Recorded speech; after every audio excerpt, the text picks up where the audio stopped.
فرجا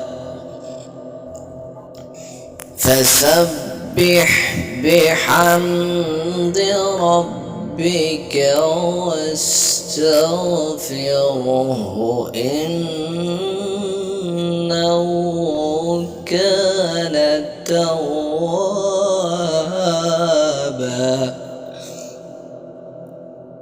إنه كان توابا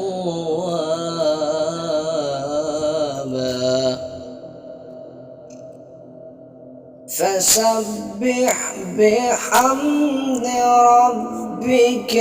واستغفره